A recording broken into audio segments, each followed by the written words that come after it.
Joining me is Deane Clark, membership chair of the Lubbock Area Republican Women. Deane, thank you so much for being here. You're welcome. Tell me a little bit about your background, how you became involved with the organization. Well, I guess it's kind of a long story. I grew up in Roswell, New Mexico, which I'm a fellow New Mexican, I heard so we have that in common. Yeah. I could sing you the song about New Mexico. All right. Oh, fair New Mexico. Well, that is the good one, but then there's a little parody about how we don't have any water and we have a lot of horny toads and things like that.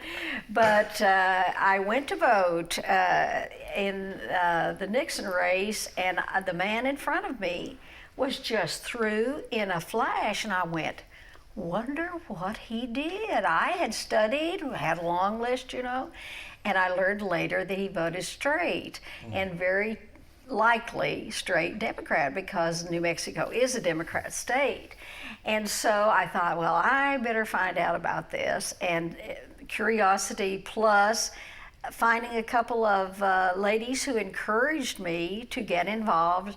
And by the time the Goldwater race was around, then I thought, well, maybe I can do a few things. And because of that, and early on moving to Dimmitt, Texas, and being elected chairman by one vote, a friend, I think, nominated me, and everyone else said no, and I said yes. So I ended up with about a 14-year job of being a Republican in a Democrat area.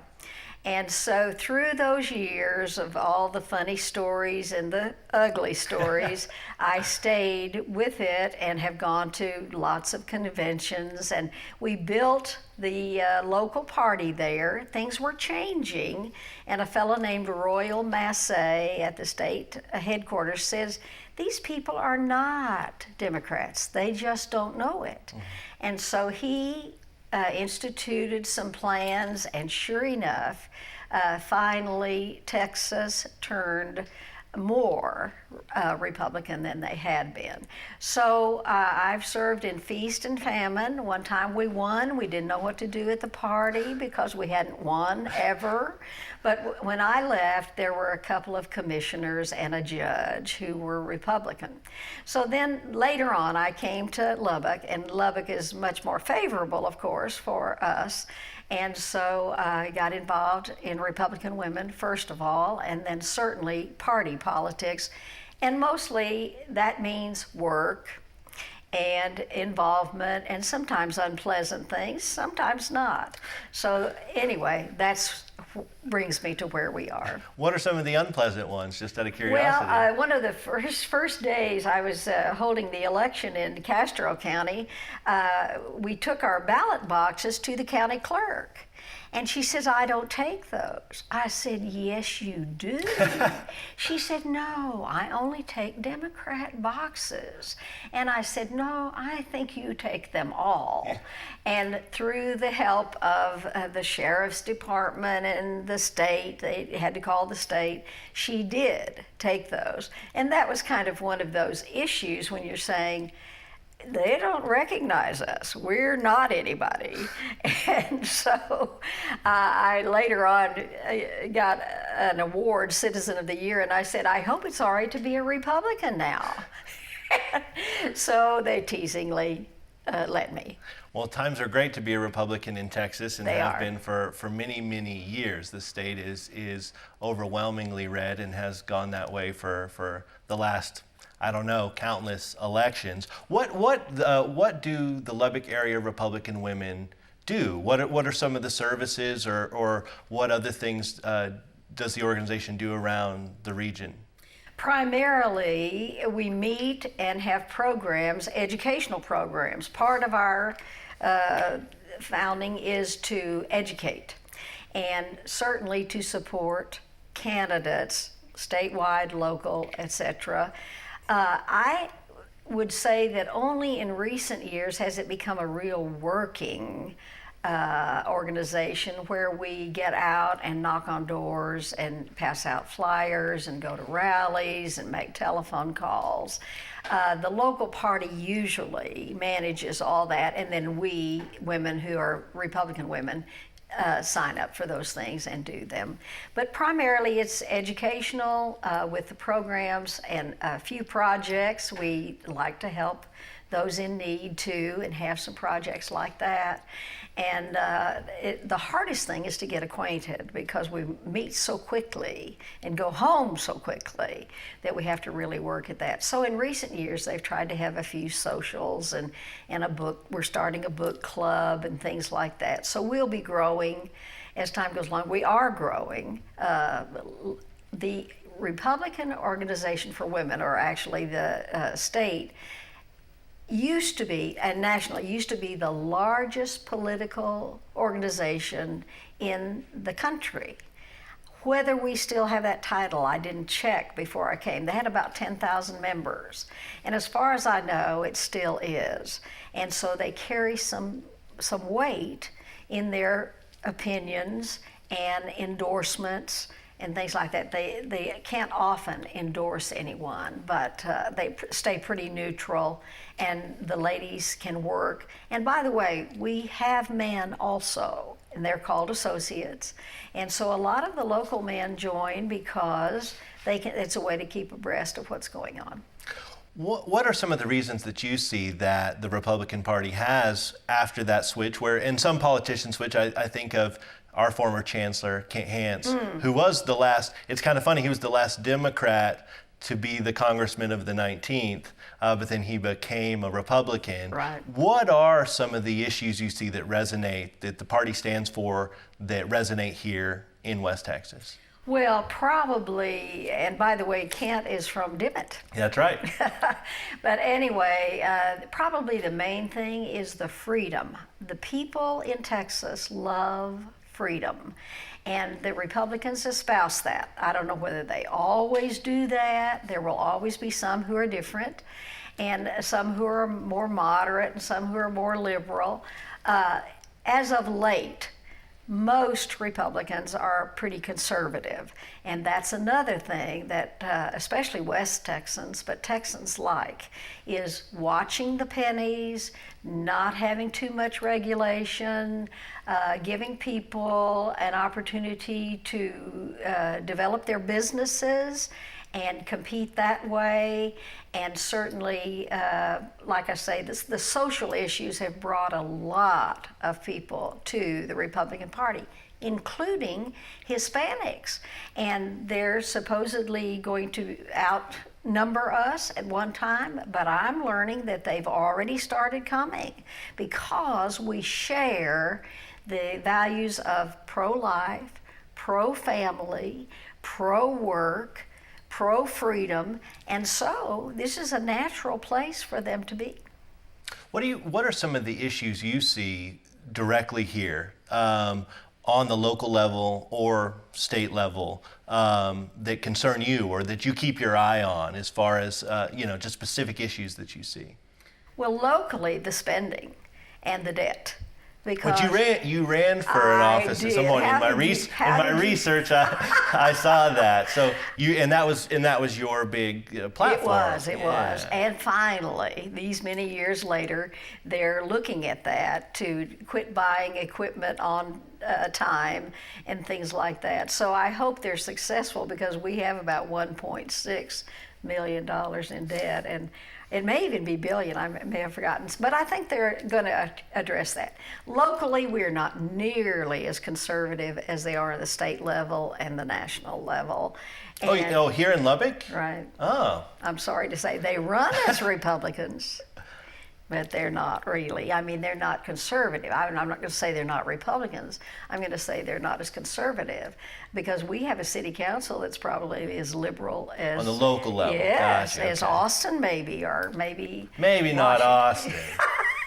Have you lived there too? I haven't, but yeah, I know the city and the politics pretty well. Sure. And believe it or not, there are a few Republicans there. Carl Tepper, our former chairman, was from there, and he had to fight that, of course. But anyway, that's a basic premise, and I hope the day comes when more and more people are conservative, and we get that debt down, and we quit spending so much money. My goodness, there's just seems to be almost an epidemic for them. Absolutely, and I think that happens at the national level too. does. One It does. observation I see with both parties, really. I mean, even these tax cuts just sent our debt spiraling. Exactly. Does that concern you, even when it is the Republican Party? Sure.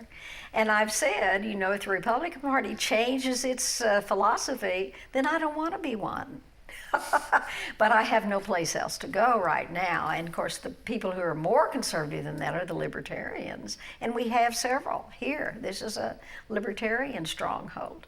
But anyway. Are there ideals of the Libertarian Party that appeal to you as far as some of the stuff they believe? Yes. Some people have a hard time distinguishing the difference True. if they're not that involved and don't pay that much attention between libertarian ideals and Republican ideals. Well, they, of course, want no involvement on the world scene.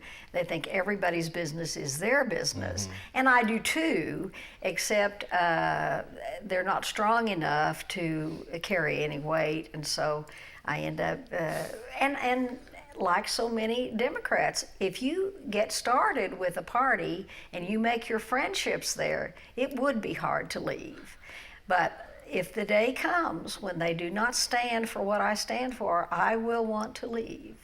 And we see that on I think demographically, when you look at age demographics, I think younger demographics are not necessarily seeing party politics as much as maybe the baby boomer generation who was very loyal to Democrat or Republican. Do you see a day where we have a third party or a fourth party here in our country? Well, I can't answer that really. I don't know. It wouldn't surprise me though to have some kind of a move, some kind of a change that gives people who are conservative a place to stand.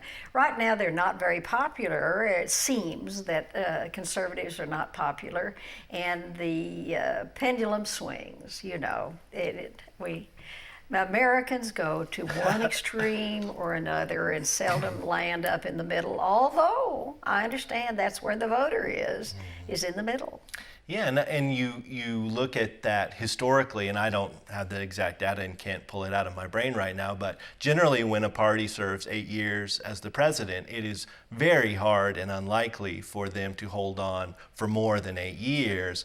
And I've heard anecdotes about how, we don't like monarchies here. We don't like long-going groups or people or even one person to have power for that long. And so you see that where the power switches between whenever it's the president, and then generally when a president is of one party, then the Congress changes.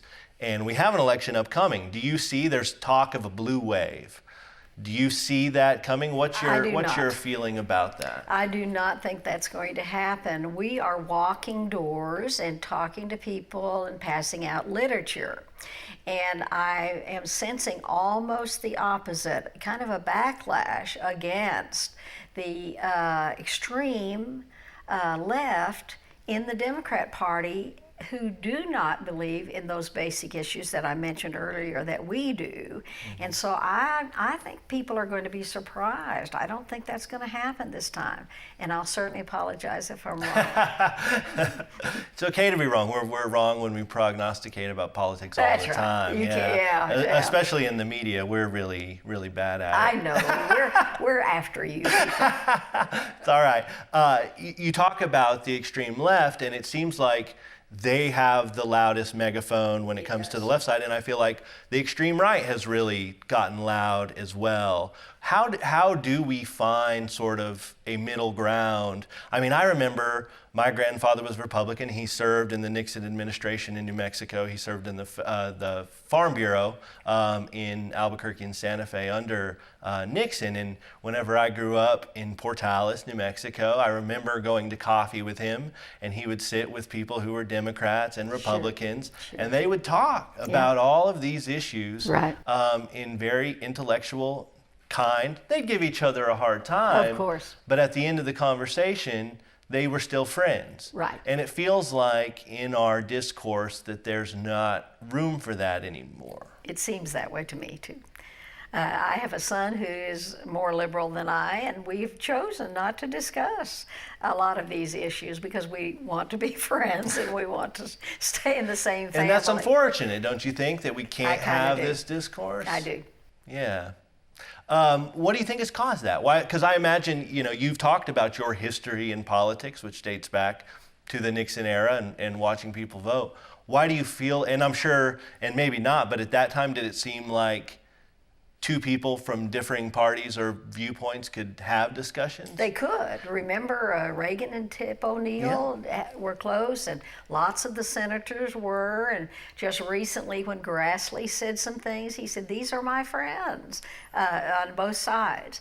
But it seems, now I'm with you, I don't know everything, of course, but it seems that as a nation, there's less discipline from the school to the home to the politics. And so people are just they're expressing themselves with no holds barred, and they say ugly, ugly things to each other, which you can get over, but it's harder to do, and it's harder to discuss things.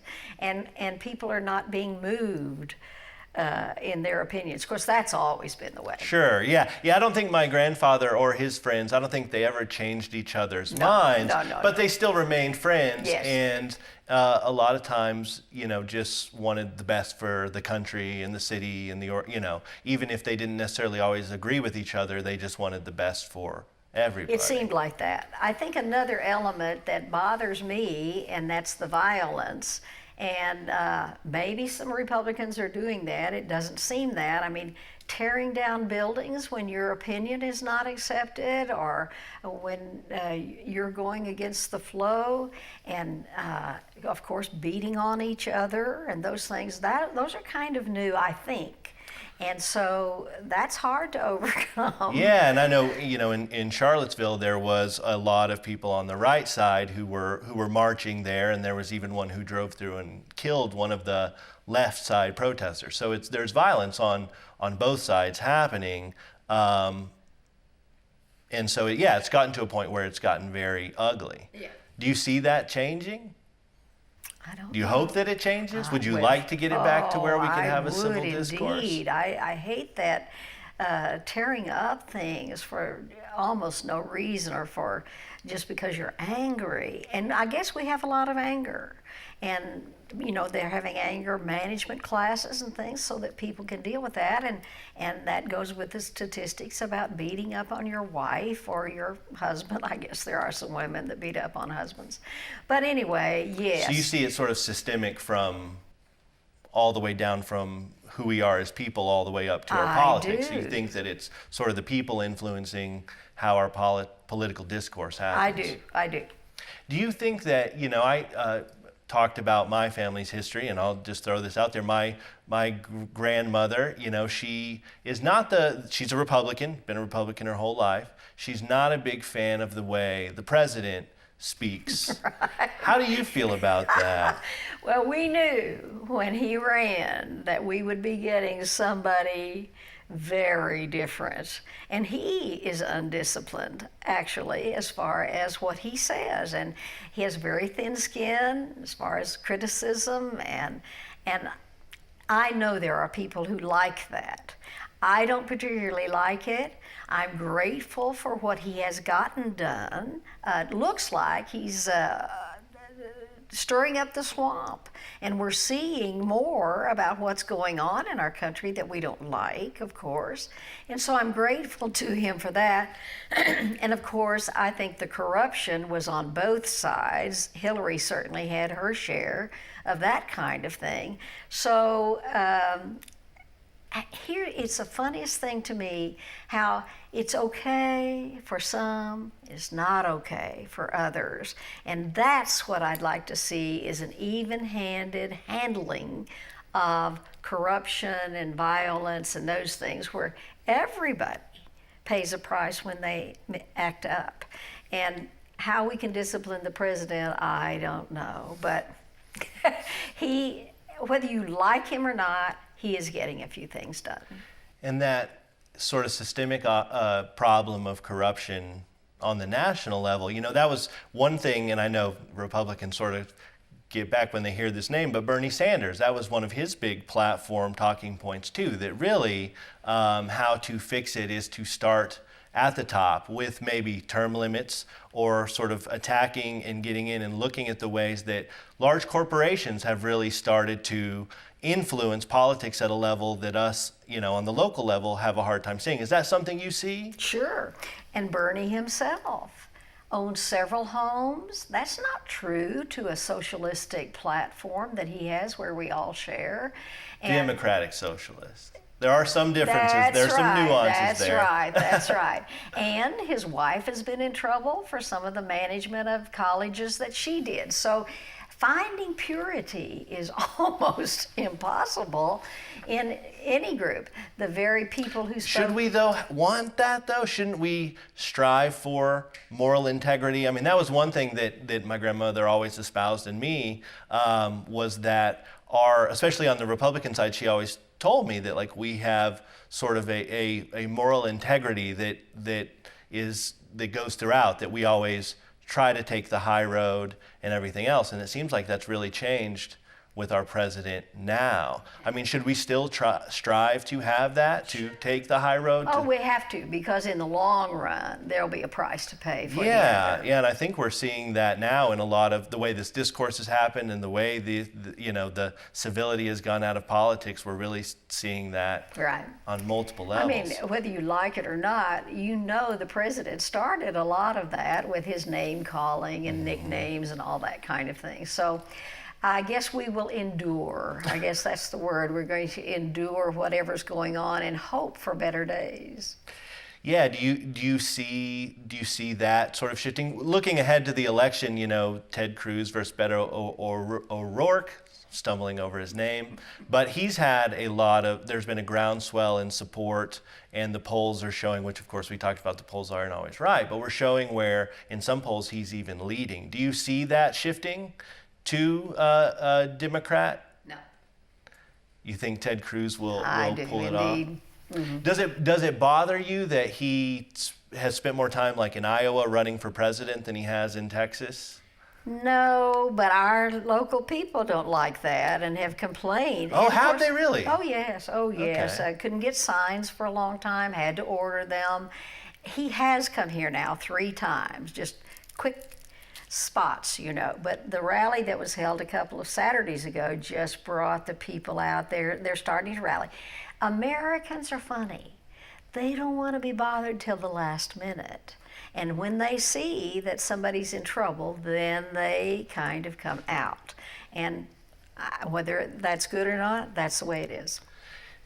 Texas has a low turnout nationally when compared to other states, which is bad. Yeah, how do we change? Do you think it's the apathy that you know, on the Democrat side, they see Republicans always winning, so they stay at home, and Republicans see themselves always winning, so they all don't get out? Perhaps. Do you think that's a big part of it? Perhaps that is. I can't explain it because when I walk doors and telephone, I beg the people. I say it is so important that you get out because so few people are going, and I hope you'll make that extra effort. I lost my race by 5 votes. We had them. You lost by 5 votes? I did. Oh, that's a bummer. We had the votes, but they thought I had it, or they thought they wouldn't just go on out today. You know, that extra little bit of trouble to get up and go on out. So I don't know what we're going to do about that. That is a true problem. Guess we can offer them something.